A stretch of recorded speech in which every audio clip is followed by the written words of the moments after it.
I never really had a dad. And so having him reorganize my whole thought process. Me not being there for my son would hurt me more than it would hurt him. And so there's a stigma of black men that we're not there. We are here, and we're very present, and we're proud to be fathers, and we're proud to take on that challenge. And for me, I love every aspect of it. I really love being a dad. That's probably the biggest part of my day.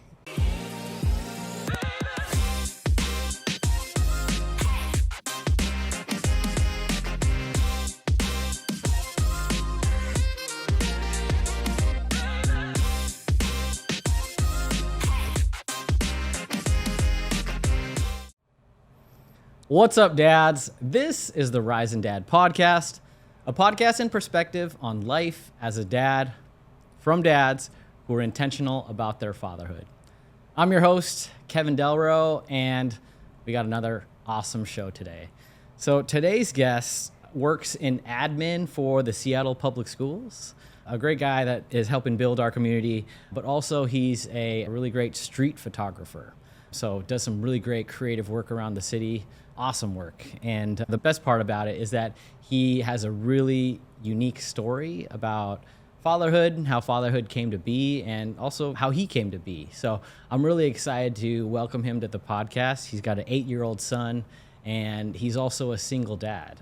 I think this might be the first true single dad that we've had.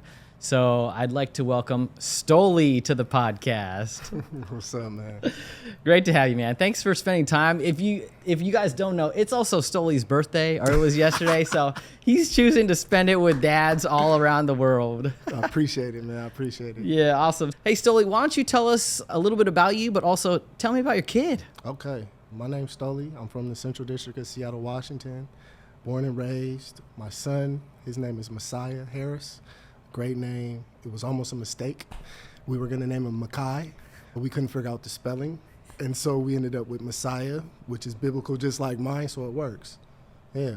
I love that. And I love that name too. And tell me a little bit about what's going on in your house right now. Like single dad, 8-year-old son. Take us to what life looks like for a single dad with an 8-year-old son. What are you guys going through right now? Right now, we're working on reading and writing. I love it. We're doing team read on Tuesdays and Thursdays. So he's at school from 7:50 to about 5:30. Then we come home, do some extra reading, work on his penmanship. I know that's tough for an 8-year-old. He hates it, but I love it for him. Practice makes perfect. It's one of those processes. Yeah, that's great. And there's such an intentionalness about being there and like promoting, like working hard, learning. Yeah. I know that with me and my daughter, she's almost 5. It's like I'm trying to teach her this like hunger for learning. Yep. And I'm telling her like, yo, the more you learn, like the world is like your oyster. You can take it on. You know what I'm saying? So I like really dads like yourself that are intentional about being there, and we're going to work on penmanship. We're going to work on reading, all that. Not as many kids are lucky enough to have dads who are pushing that and wanting to do that. He's got to be able to sign that check he's going to give me when he gets older. Yeah, for sure. You got to take care of dad, hopefully. Yes, yeah. All right, so let's jump into your story, Stoli. Single father. Yeah. But when you had Messiah, this was with, you described as your high school sweetheart. Yeah. So can you just walk us through what happened? How'd this story come to be? How did Messiah come to be? I transferred from Franklin to Garfield. One school to another. I walked into math class. I seen this girl, and I was like, yo, who is she? I'm going to have Messiah with her. 10 years later, we have a little boy. I'm 38 now. We had him when I was 30, 21, 39. No. It would have been 30, the math? Would have been 30. The math. 29, 30. Yeah. And it was really just a long-lasting relationship.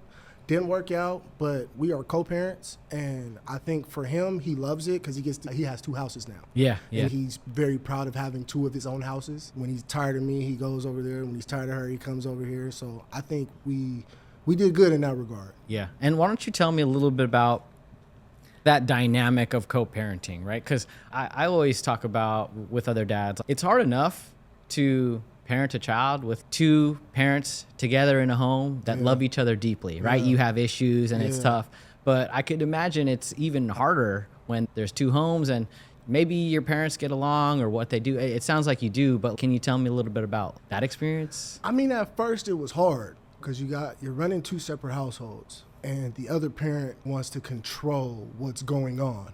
This is usually what I do, so you should do it like that. And I'm like, no, that's not how we're doing it at my house. What you do at your house is what goes on, but at my house, we do it like this. And then you get to a point where it just clicks. Yeah. And then whatever's best for him.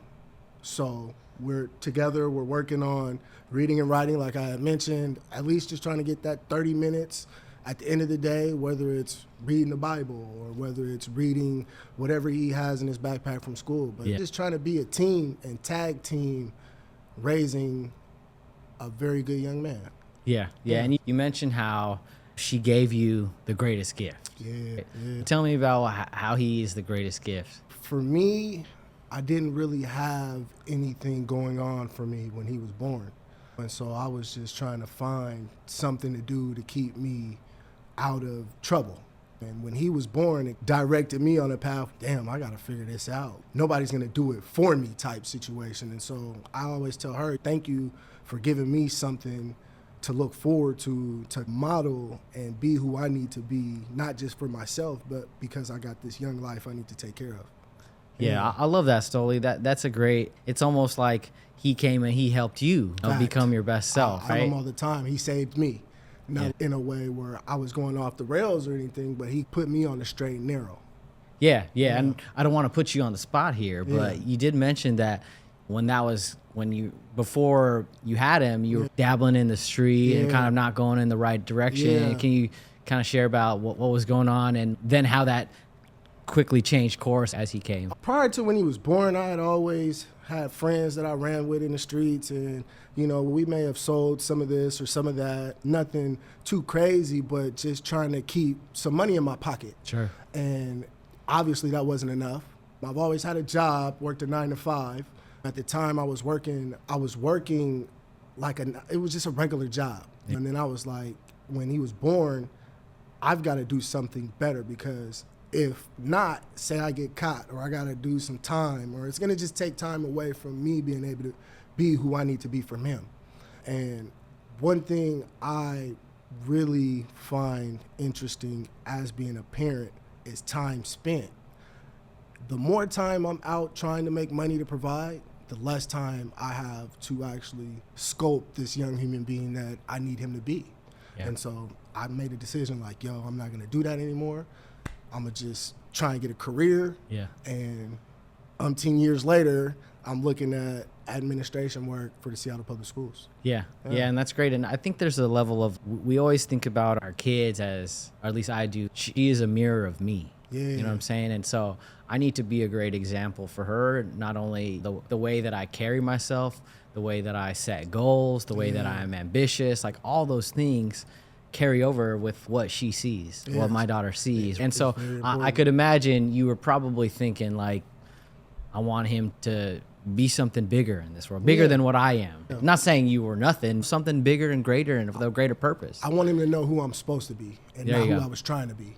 You know what I'm saying? Yeah, I do. That's awesome, man. And then I think that slowly transitioned to your work in photography now. So why don't you tell us about that story about like how you're trying to change course and then you got into photography. You shared with me a little bit about how you got into that, but I want to hear it. Okay, so we were doing maternity photos for Messiah. He's in the belly. I got a friend named JK. Shout out Jacoris. There you go. That's my boy. And he came and took the photos at my house. He used like some dim light. He didn't bring no big anything, and he just took some photos. And I looked and I was like, hey bro, can you show me how to do what you do? And he was like, man, I could show you, but it's just, you got to learn how to do it. And I was like, I done graduated from college. I'm sure it's not that hard. And he was like, all right. And so he took me to get a camera. He took me to get an SD card, and he showed me a little bit. He didn't show me too much. He just, here, go do it. He just rolled the ball out. And now look at it. It started as a joke because I told him he should be Shots by JK, and he took that me and was like, nah, that's your name. Yeah. And I ran with it. And so years later now it's Shots by Stoli, and that's how the city knows me. Yeah. I walk around now and they're like, yo, you're Shots by Stoli. And I'm like, yeah.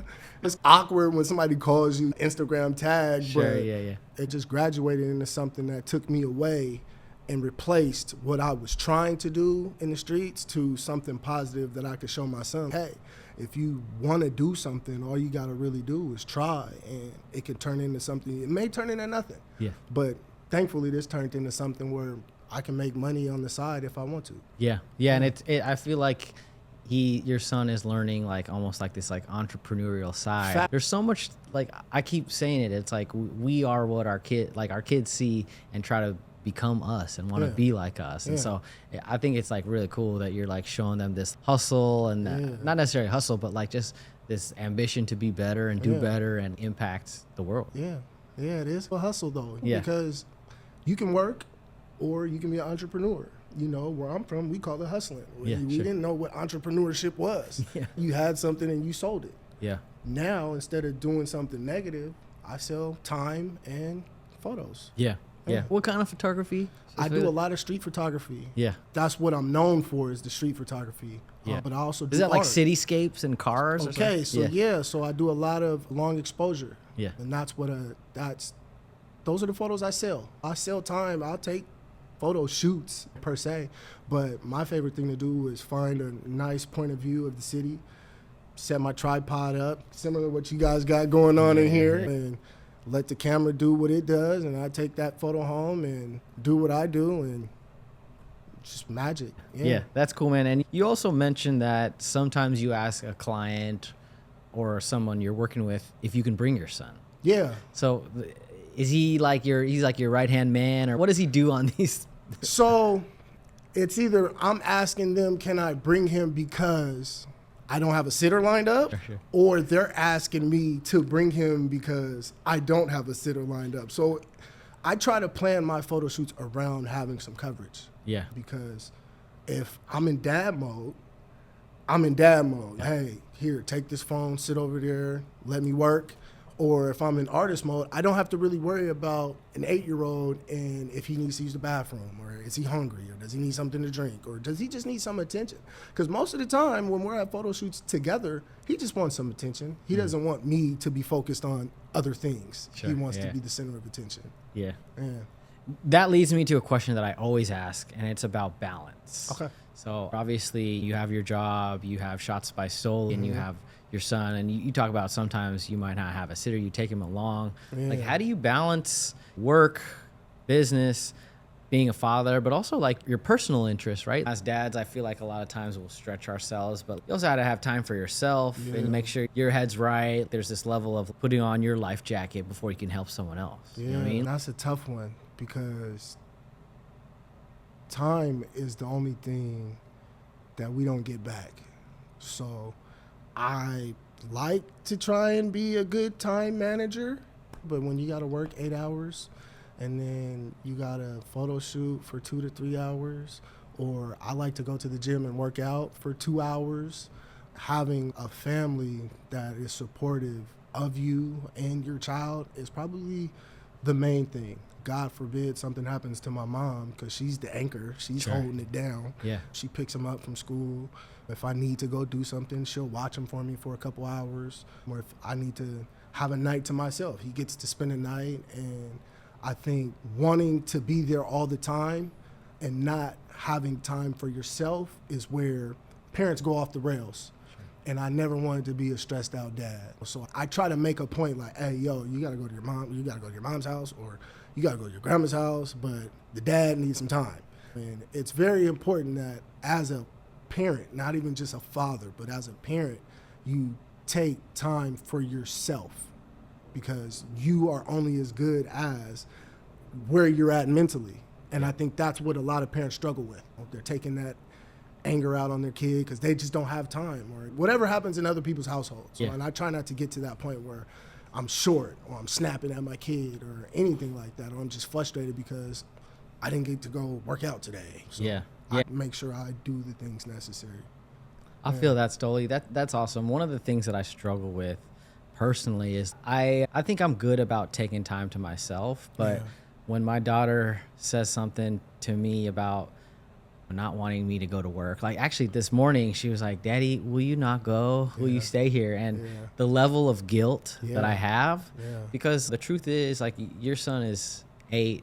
You probably remember when he was 4 years, like my daughter, saying, Dad, don't go. Yes. And those moments they're not there all the time. No. And maybe I could do this podcast in 10 years, but in 10 years, she's not going to be saying, Dad, don't leave. No. And so I'm always like, I have this like tension where I have these things, whether it's business or work or podcast, that I want to direct my attention to, but is that actually where I'm supposed to be at? Because I want to be the best dad ever. And if my daughter says, I want you here next to me, hell yeah, I'm going to be right there. I want to be, but I just can't be. And so that's why I always ask the question about balance. No, it's definitely a battle. And like I said, for my birthday, I took some time off. Yeah. And I just spent the day with him. Yeah. I didn't go do anything crazy. Or I was like, oh, you want to play hooky from school with Dad today? And he was like, yeah, let's do that. We went to Red Robin, just chill out. He had that bottomless fries. You know what I'm saying? A little freckle lemonade. There on the you side, go. Oh, you know? man, he So it living was the cool. dream. You know, he appreciates that. Yeah. And I think,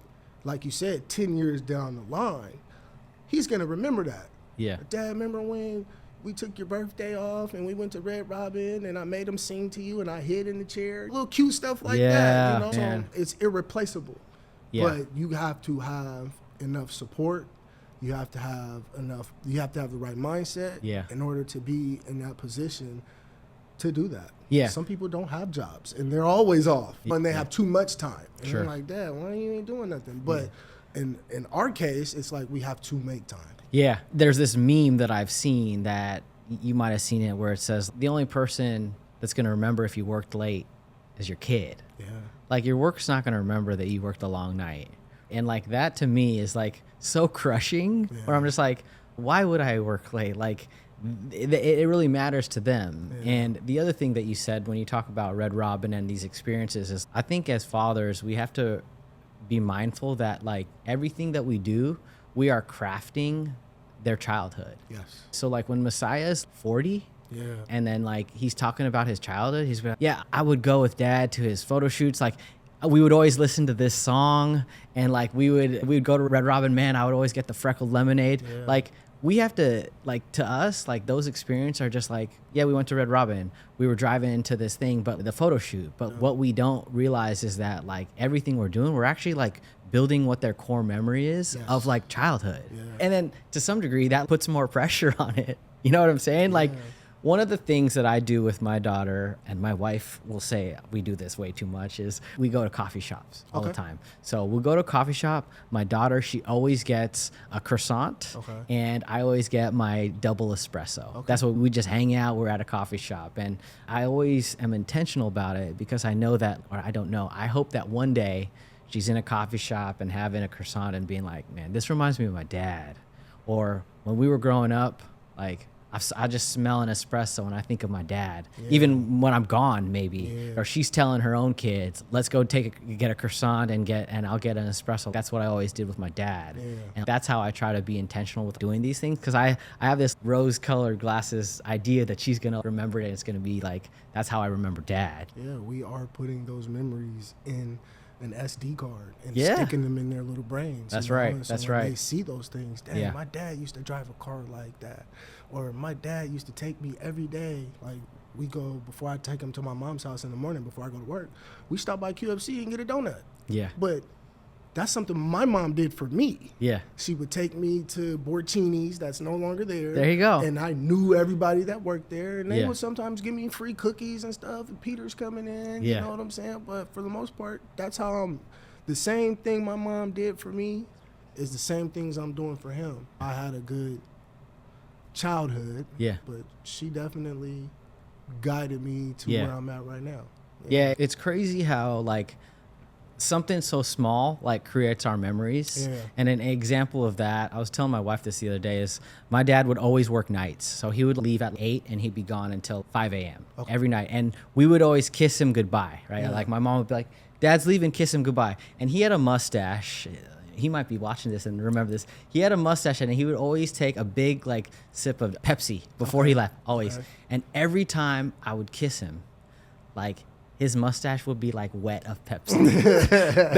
That's like such a small detail, but like when I think of like Pepsi, I think of my dad and that like little, like he'd kiss me and it would be wet and I'd have Pepsi on my face. Yeah. And so I think about that every single time. Even the cologne my dad wear, I smell it now and be like, oh damn, that's like dad, right? Yeah. And like it's funny that like literally everything that you do as a dad, for me, I think about it. What is she thinking? And am I like creating like the right memory around it? Yeah. Because it can also work the other way around. Like you could be like racist or a bigot or whatever that might be.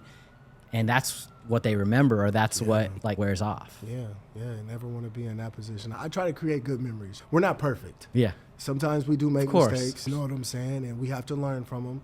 But it's definitely a situation where I'm doing things for him that I wish my dad did for me. Yeah. And that's where I'm at with it, with fatherhood. Yeah. Just trying to be what I didn't have. Yeah, and that takes me to my next question, because I always ask our guests about their approach to fatherhood. Yeah. And I know that you didn't have a dad growing up, but here you are being like a strong black father, which is like super important today. Like, where did you learn that? How did you flex that muscle when you didn't know what it was? I got to shout out my grandmother. Hey, Kathy look at it Walston. right there. Kathy Lee. I wear her on my necklace every day, everywhere I go. She filled that void. She stepped in. My mom was always working, whether she was taking care of other people or working long nights or just doing whatever she had to do to put food on the table. I always had my grandmother to go to. I always had somewhere to go. And she just instilled in me, she used to always say, Peter just need to do what Peter need to do. And to this day, that's something that I hold near and dear to my heart, because not having a father, trying to figure out how to be a father, I always rely on that. I just need to do whatever it is that I need to do, whether it's working or taking another photo shoot when I don't want to do it, or buckling down and saying, okay, hey, I know we want to watch the Lakers, or I know we want to watch the Dodgers or something like that, but bro, we got to do 30 minutes of this, or your mom's going to get on me, your teacher's going to send me an email, and then maybe we could watch something or some anime before you go to bed, but we need to do these things. Yeah. Because that's what we have to do. I like that. And you also said, when we were talking before the show, you mentioned this idea of black fathers matter. Yeah. And I'll tell you straight up, when I first started this show, I knew that I would get, actually, to be quite honest, I was like, man, I might just have a lot of white tech dads. Yeah. Straight up. Like, I thought that. I'm friends with a lot of them. Like, there's a lot of, I work in tech. And so I was intentional about trying to find like more diversity. Yeah. And luckily, I've had so many, luckily you're on the show. Yeah. And I've had so many other great black fathers that I've been able to highlight and have reached out to me to want to be on the show. Yeah. And we talked about, there's like this stereotype of black fathers aren't around or whatever. And so I love that you are trying to focus on that and like be an example of that, but also being able to join us and show that. Like, you being here is like helping us like debunk what people might think. Yeah. And so when you put that down, you wrote Black Fathers Matter, I'm like, I'm going to ask him about that. Yeah. And not only about black fathers, but raising black kids in America. It's not easy. It's not. Right? So, like I said, I didn't have a father. I was born in the 80s. Yeah. Dad was doing whatever dad was doing. He left. I think my father left from around the age of 3 or 4, right after potty training and all that stuff. And so I never really knew what it was like. I would always see my friends and their fathers come to the baseball game or at the basketball games, and my mom couldn't be there because she was working. So I was like the community kid. Yeah. And I always longed for having a male figure. My mom, she's been with a guy for a long time. Shout out him. Love him. That's my guy. But would I really say he's my dad? Yeah. And I wouldn't. He's a male positive figure in my life, but I never really had a dad. And so having him, Messiah, it reorganized my whole thought process. Growing up, some of my friends had fathers, some of them didn't. Me not being there for my son would hurt me more than it would hurt him. And so there's a stigma of black men that we're not there, but we are there. Wherever some people are going through some court battles or child support issues, I have many friends that are dealing with that. But for the most part, we are here and we're very present and we're proud to be fathers. It's like a trophy or a token. It's more like a duty. And we're proud to take on that challenge. And for me, I love every aspect of it. There's good and there's bad, pros and cons to everything. But I really love being a dad. That's probably the biggest part of my day. I love that, man. And I could tell just by talking to you. I think that's great. And a few years back, not that it was only a recent thing, there's a lot of in the news of like black people and police and all that. And so when you think about being a father, there's a level of learning and teaching of how the world is, right? You probably have conversations or had to have conversations with your son that some of our other friends don't have to have. Yes. So can you tell me a little bit about that experience? That's a tough one because we talk about police. We talk about, what is it, in school, not literature, but just what they're teaching. And I'm very honest. I'm the blunt dad. I come to parent-teacher meetings, and I let his mom run the show. But if there's something that's going on, and I'm like, hey, yo, we're not doing that. The teacher will look at me like, oh, wait a minute, what's going on? And she'll look at his mom, and I'm like, yeah, we don't teach that in my household. Whether it's about our faith and religion or just certain things that goes on in schools that we don't allow in our household. But police, religion, whatever I have no discrepancy of what they practice as a person, but there's just some things in our house as a black man that I'm just not okay with, and I'm honest about it, and I'm accepting of all walks of life, but I draw the line, and we have to walk a certain line in order to be who we need to be, and I'm very firm with him on that, and he asked me, hey, Dad, what do you do? Like the other day, he asked me, Dad, somebody said F Jesus. And I was like, a kid said that to you? And he was like, yeah. And I was like, so how did that make you feel? And he was like, it made me sad. And I was like, that shouldn't affect your faith. You know what you believe in. You know what we believe in at home. Yeah. And he was like, yeah. And I was like, okay, so if that's how they feel, that's how they feel. Let them do them. But just remember who said that and how much rope you give them as a friend or as somebody you want to be playing with. Because you want to be around people that believe in the same things as you.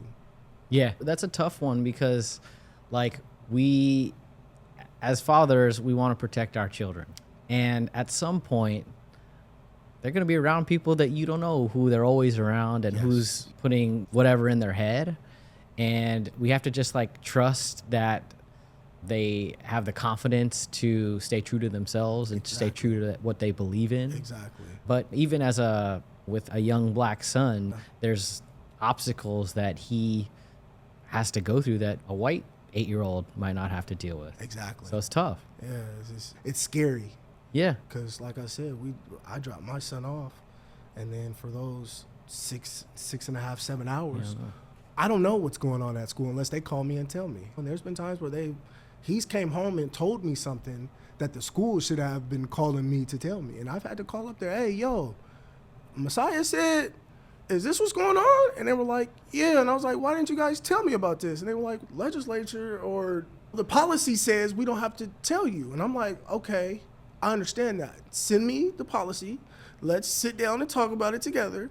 But not with my kid, you know what I'm saying? And I try to be cool about it. Because, again, I've been working in the school district 13 years now. And I started working with the kids, not always admin. And I was in those classrooms. So I know what goes on in those classrooms. Yeah. But I'm Mr. Harris. For sure.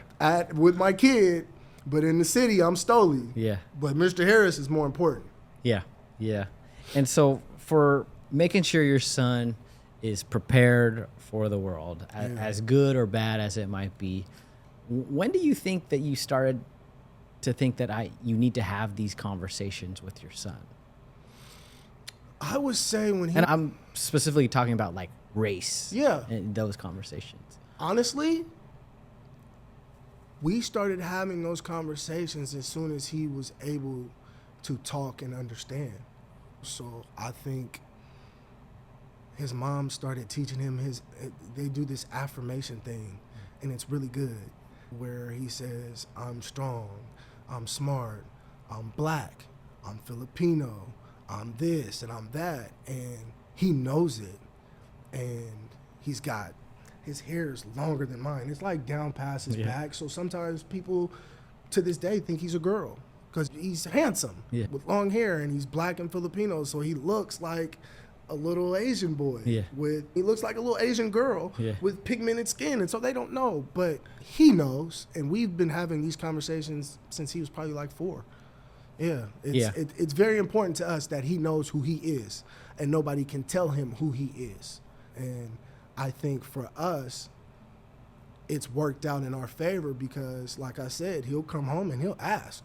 He knows, just ask your dad or ask your mom, and we'll be honest with you. We're not going to lie to you. That's one thing we're big on in our household is just not lying. Just telling the truth. If something's bothering you or somebody said something to you or just personal space. Dad, I need some time. Don't touch me right now. And I'm like, oh, okay, cool. Go do what you got to do. Come back. I want a hug when you're done. You know what I'm saying? But I think it's important because those are conversations that as a kid, I wasn't having. Like, I knew I was black, but to what degree of black is either positive or negative when it comes to when you're out there and you're not at home. Because how we treat black people or anybody in our house, everybody's loved.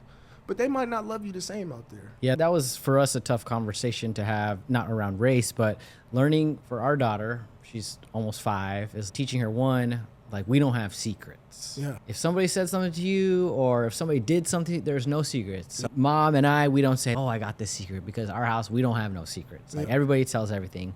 But then there's the idea of making sure she's prepared where we say, unfortunately, not everybody is a good person. There's tricky people out there. That's what we call them. We don't call them bad people. Or sometimes it's funny because we don't say bad people. My wife's really good about this. She'll be like, oh, they just made bad decisions or whatever. Or she'll be like, we'll be watching a cartoon. She's like, are they a bad guy? And we're like, no, he just made bad decisions. But it's also preparing her that not everyone is always invested in her best interest, right? And there are tricky people, unfortunately, in this world. And there's people that could take advantage of you. And so that was where we had to have a conversation where it's like, when do we start talking about this? Because a 4.5-year-old has this innocence that everything's like great and beautiful and sweet. And you don't want to take it away. No, not at all. But at the same time, you got to be ready and prepared. Be so honest. it was tough for us. We didn't know. Yeah, we're really good on that, especially when it comes to him. Because he's a very, I won't call him impressionable, but he's got a good heart. And he thinks everybody's got his best interest. And at 8 going on 9, because his birthday's in a couple of weeks, I think we're doing a really good job at teaching him not necessarily just right from wrong, but teaching him how to go about things the right way. Yeah. I love that, man. All right, a couple questions that I always ask all of our guests. Okay. What is the biggest challenge of fatherhood? That balance and time act, man. I feel like I'm always juggling. There's things that I want to do, but there's things that I can't do, and I got to put on the back burner because I got to do certain things for him. I want to work out. I want to watch the Lakers. I got more time now because the Lakers lost, unfortunately. Hey, man. Don't get me started. But, yeah, man, I think just balancing time and time management. Work, home, him. You got to figure out what works best for you. And what works best at my house probably don't work what's best at his mom's house. I let them deal with that. And then if they need my help, I'm always available to help in that regard. But I just do what I need to do and make sure I get it done before I get him. That's awesome. Best and worst thing about being a dad? Best thing is I would say the best thing is the unconditional love. If I need a hug or I need whatever I need, I could look to him and be like, hey, man, Dad needs a hug. I'm having a hard time. Or Dad, tell me a funny joke. I need a laugh. The worst part about it is being a single parent because I don't have him all the time and I have to share him. Yeah. And sometimes I don't want to share. I have to. And I think when he's gone, I miss him most. And it structures me to where when he's with me, I'm more intentional with the time that I spend with him. Yeah. That's great, man. I like the friend. I had a guest on here who said the best part was that if you play your cards, you got a built-in friend for life. Yeah. Like they're always going to be there. Yeah. So that's cool. That Yeah. reminded me of it. All right. One piece of advice you have for a new dad. Think about it if you were talking to Stoli 8 years ago. What would you say to him? I would tell him to make sure he picks the right woman to have a child with. I've heard horror stories. Will I say it's been peachy the whole time? Nah, we've had our battles, you know what I'm saying? But now it's gotten way better than what it was when he was like 1 or 2. But most importantly, the person you lay down and have a kid with is probably one of the more important decisions you're going to make in your life. Yeah. That's great, Stoli. Now, last portion is just a this and that question. Yeah. Would you rather do the morning routine or the bedtime routine? Morning, for sure. I like to get it done, get it out the way so I don't got to do nothing else. Your kid's a little older for this, but you want to handle a poopy blowout in public or a meltdown in public? Meltdown. I'm very good at that. I give him that Calm dad soul, look, you know what I'm saying? And he's, okay, I need to get in line. Yeah, get in line, bro, or we have to leave. Because if you want to leave, we can leave. But if you want to stay, get it together. I like that. All right. Attend a kid's birthday party with him or a school field trip? I would rather attend a birthday party because the kids watch themselves. You let them just run around and do what they got to do, and I'm just there. If you need me to go get you some water, you need to take a bathroom break? Oh, okay, cool, I got you. Okay, go back and play. That's good. All right, long car ride or a long flight? Long car ride. Yeah. That's Why what the we car like ride? to do. Yeah. I got a couple cars. I got a Chevy old classic Chevy that we like to just ride around in, and I think we both enjoy that. Yeah. Awesome. Last one, eat out or cook in? He would say eat out because he likes Chick-fil-A. But I would say eat in because we got leftovers and I'd only have to cook once. And so eat off of that. You're more practical with it. Yeah. All right. Hey, Stoli, this takes us to the end of the podcast. I really enjoyed having you on here. I think we really broke bread on some things that we haven't talking about on the show before. Yeah. And I always ask one final question to my guests. And the question is, also for those viewers, I haven't prepped Stoli on this question, so I might stump you on this one. But think about it. You got time to think about I'm this. ready All right. for it. In 20 years, Okay.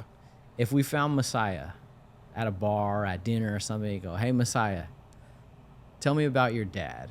What would you hope that he would say? I would hope he say, my dad is not perfect, but at least he's real. I think I'd be settled with that. Like, I'd lean on something more cliche, but as long as he know my dad loved me and my dad he didn't have everything, but he made sure I had what I needed and he was real about it. I think if I wasn't here and I was in like heaven or something, I'd be okay with that. Because like I said, man, I'm not a perfect father. I make mistakes, but I'm learning and I'm real about it. I don't try and lie to him. If something ain't gonna happen, it just ain't gonna happen.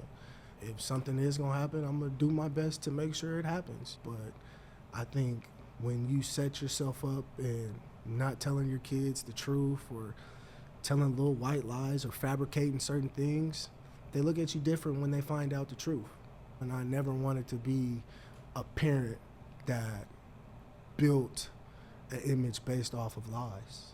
I've always wanted to be real, and hopefully he grows up to be like me, since he's not like me now. But I think I'd be settled with that. My dad wasn't perfect, but at least he was real. Yeah.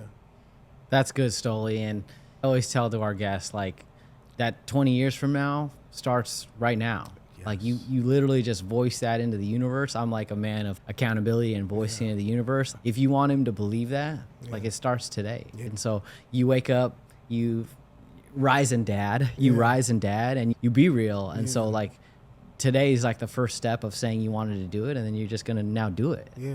Because I might run into you in 10 years and be like, yo, remember you said you wanted to be real? Are you still doing that? What's Facts. up? Why you not doing that? That's me. So I'm going to hold you accountable, man. I appreciate you, man. I thank you for having me. A wonderful experience. I've never really got to talk about my son like this. People ask you all the time, how's your son doing? Oh, he's good. Yes. That's It's just kind of surface level. Yeah. Surface level, but this was actually like a deep dive into something that I've been living and you can't run from it. Yeah. I appreciate you sharing everything. Like, it's been awesome. Everyone at home, thank you for coming into the Rising Dad podcast. Thank you, Stoli. That was it. Have a good one.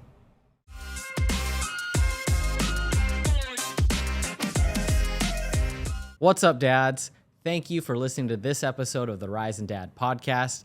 We hope that you like, comment, share, subscribe, follow, and do all of the great things that help us continue to make great content for you.